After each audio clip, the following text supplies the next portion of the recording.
Welcome back to Brokers of Secrets. In this episode, we're going to talk about weaponized intuition.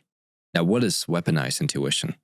It means that you're actually leveraging not just the logical center of your brain, you're leveraging the intuitiveness in a calculated, strategic manner that gives you an exponentially greater outcome than normally expected. Let me give you an example. There was a time that I was living in Utah, and I had just bought a house, and I moved in. I've been living there for about 4 or 5 months at this point, and I had finished the basement. I had done all the things that made this home really cozy and comfortable. My family loved it. I loved it. It was a good time. One evening, I got this feeling that I need to look at the next house that I was going to move into. And my family was like, "You're crazy. You just moved here 5 months ago. You spent over a year building this place. Why are you looking at the next place?" And I was like, I'm just curious about what the style of home I would want for the next house. So not necessarily going to move, but I'm curious. I started looking, and I was on different websites, and then finally I got on Zillow. I was like, instead of just looking at styles of homes on Pinterest, I'm going to get on Zillow, look at some real inventory. Long story short, a few minutes later, I saw this one home, incredible views, and it was the style that I absolutely loved. I showed it to my family, and I was like, I think we need to go see this. They're like, "Why? You're not even moving yet, right? I mean, we just moved here 5 months ago." I was like, well, it's worth looking at it because who knows? Maybe it's an opportunity. It was not an ideal time to make any purchase anyway. Again, I had just spent a lot of money and time building this one home, and it's only been 5 months. But it was February. It was in Utah, and I was like, we're going to go look at this home. It was freezing, and we drove a truck up this mountain on the wrong path, and everyone's like, let's just go home. It's not meant to be. I'm like, I don't think so. If you want to go home, you can walk. I'm going. It's that moment where your intuition is leading you to a place and it knows that you need to go there. And when I walked in with the agent, I was like, I've got to get this house. Every fiber of my being was like, this does not make sense, but it feels right. I had a vision when I was standing in that living room, when I was touring the home. And there was a vision of what I would do. And what would happen if I moved in? What would happen if I lived there? And what would happen if I leveraged the home and did events or create trainings? That was actually right before COVID happened.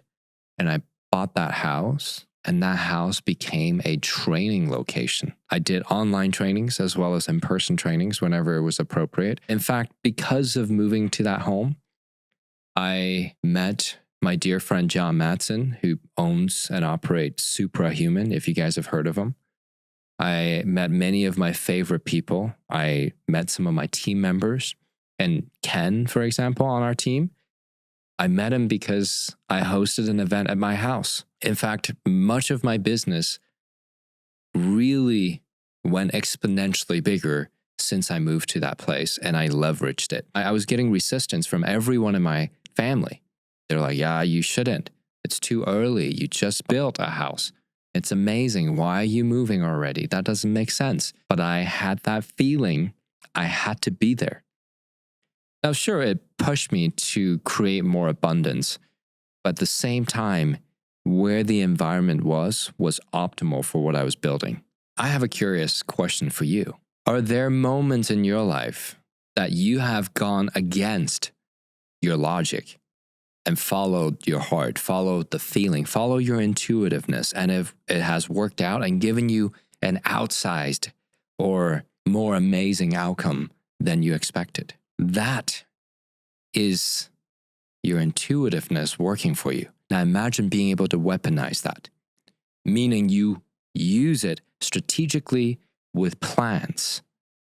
That would be amazing, right? If you can leverage that intuitiveness, that would be absolutely amazing. So today I've got a plan for you. I'm going to explain to you how you can actually leverage your intuitiveness, weaponize it, so that you can get the benefit of an outsized outcome, a exponentially more amazing result than you otherwise would if you follow the conventional logical path.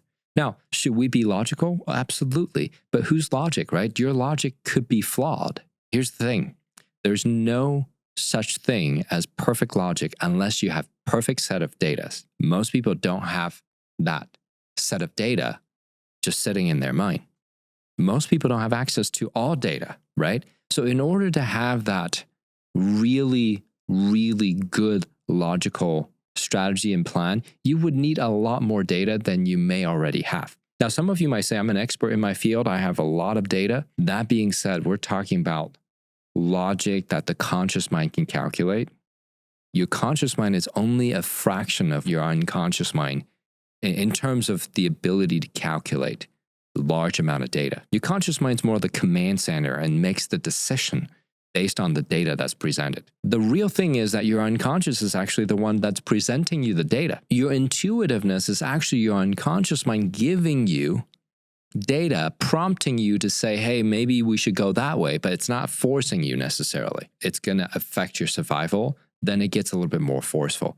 But in general, when it's just for profit activities, business, things that are not life and death type thing, your mind is less forceful. The unconscious mind may present data, but in the form of feeling, intuition, as we call it. And that intuition, you might override it because your decision-making center is not used to that logic. It's calculated, prepackaged by your unconscious, and it serves it in a way that's, we call it intuition. Whereas your normal logic that you're familiar with may be different than what your new intuition is telling you. So your intuition coming from your unconscious is usually a sign that there's new data available. That's step one, is paying attention to how you feel. Now, this is not easy for those people who are not willing to listen to their feelings, to be associated into their body. This is an important practice. So step one is actually priming your mind and your body to get into a state where you're able to listen to yourself, to see what's going on. Now, step two is why a lot of people join us at Upgrade, why they take our trainings, is because we help you clear the noise. Because as you pay better attention to your own mind and your body, sometimes there's noise. Sometimes there's a lot of old stories, old problems, and negative emotions. So these negative emotions, we have mental programming tools that we utilize to help people clear them.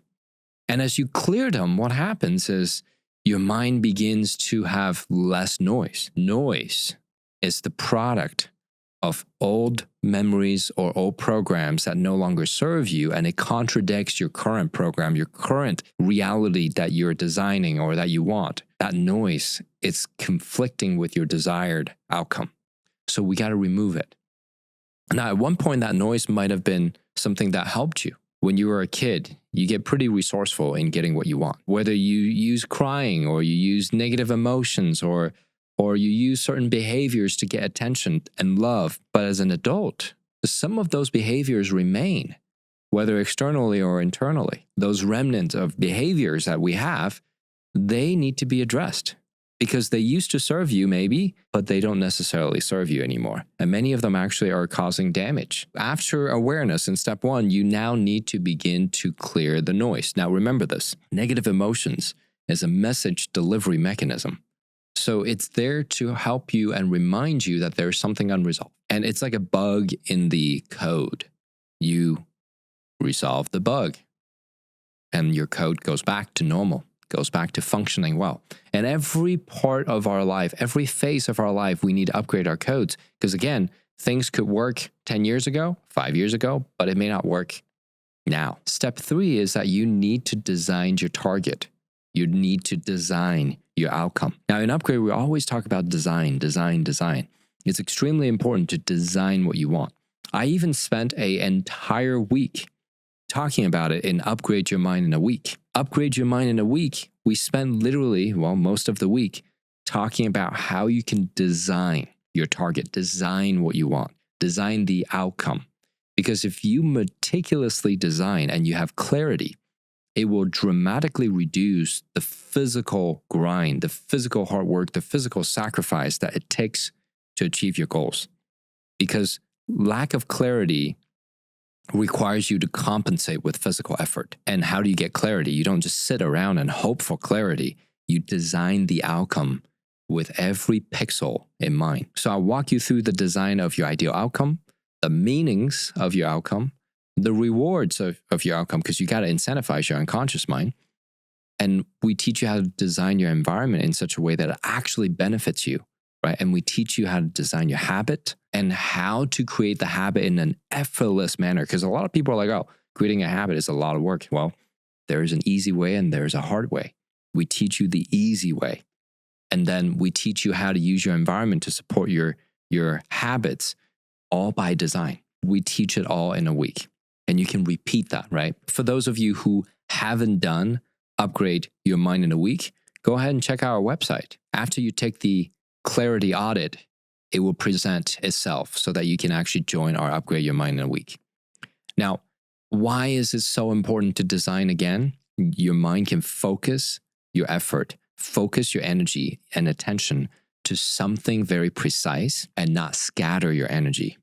And this also removes distractions. You think distractions are your phone or the ads or the things that are in your life that are happening to you, but distractions are created by you because you wouldn't call them distractions otherwise.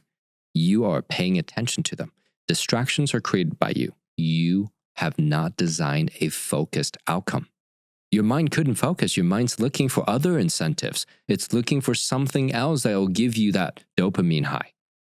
It's looking for something else that's going to give you that happy chemical. Back in elementary school, middle school, high school, you were told that you needed to study a certain subject matter. I bet you most of the students are sitting in one of those or multiple of those classes and wondering, why am I here? Why am I studying this? Why am I doing homework in this? They couldn't understand. And the teachers is just like, you need that for life. You need that for a life skill. You need that for the future. They never gave you the real purpose behind learning the subject. They never tied it in to how real life works. So you learn it for testing and then you forget it. That's usually how school worked for the first 20-ish years. That's a waste, isn't it? So many billions of people are wasting their life away in those first 20 years because they had no purpose in why they're studying what they're studying. They're just going through this routine. If you go aimlessly with no purpose, that's not how you build a wonderful future. But if you go with a purpose in mind, then they can focus their effort and every skill they acquire in school and target the outcome. Let's say you are a business owner or an executive and you're like, I really need to know some accounting. And your books, your finances are on the line. All of a sudden, accounting went from not interesting to extremely interesting, right? Maybe some of you don't even like talking to people, but you need money and you need to, like you're a new business owner, you got to do sales. All of a sudden, sales and influence and persuasion become top of mind and you're interested. And all of a sudden, you're picking up the skills. See, you need a purpose behind everything you do, but if you don't have a purpose, by design, you wouldn't actually want to do it.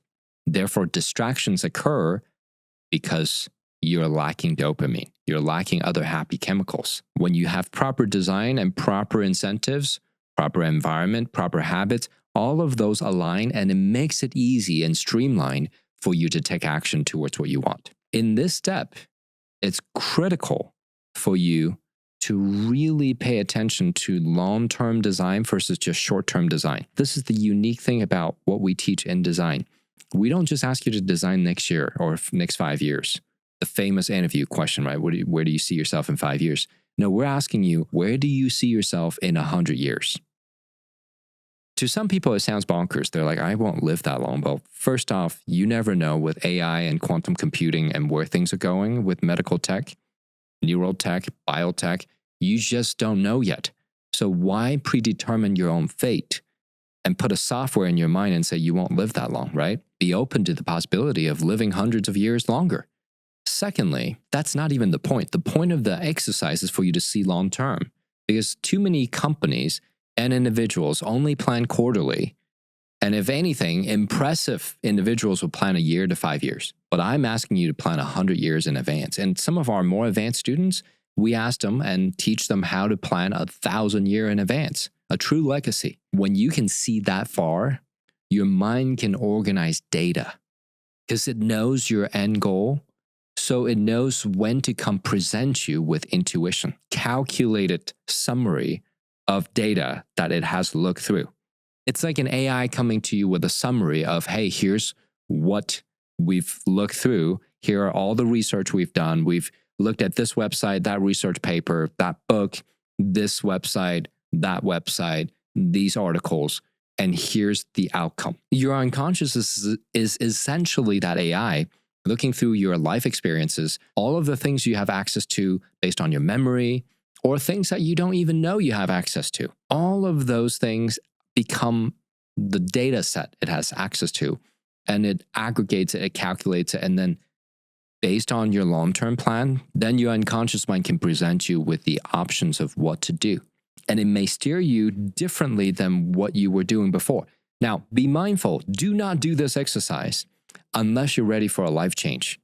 Do not sign up for Upgrade Your Mind in a week unless you're ready to take a direction that you may or may not be expecting, or accelerate that. If that's what you want, then I would say really go for the design, really start designing. And again, if you want to know details, get on the Upgrade Your Mind in a week. The final step is really simple. The final step is to learn and test your intuition. The reason I say this is that you want to fine-tune and get better. You want to learn that your intuition can be trusted and can be reliable. You will have those moments where you're like, I feel like I need to go to this restaurant or go to that cafe at this time and do this. You never know. The person sitting next to you could be your investor, your future biggest client ever, your future spouse, could be any of those. If you train your intuition by following these steps, and then you track what you end up doing and the outcome, but you track the short term and long term. Now, if you do that over the course of 2 to 3 years, you'll notice that your intuition will have a certain signature, a certain vibe, a certain feeling, which is a way that your unconscious mind distinguishes intuitions that are leading you towards what you want. And you're also training your unconscious mind at this time by saying, these are the ones I want more, not those ones. It's learning as you go what you want. And the more you follow the intuition and train it to give you what you want based on your 100-year plan, the more it's going to give you intuitions that are aligned with that. You should drastically increase the efficiency and effectiveness of your intuition and be able to weaponize it. Now, I'll end with this.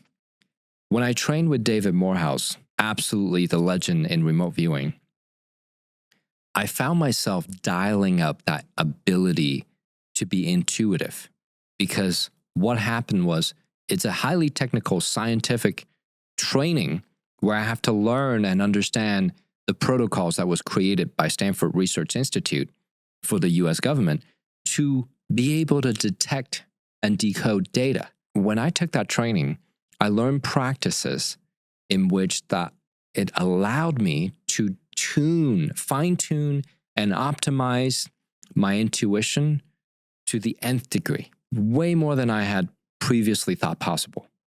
And now it gives me this unfair advantage.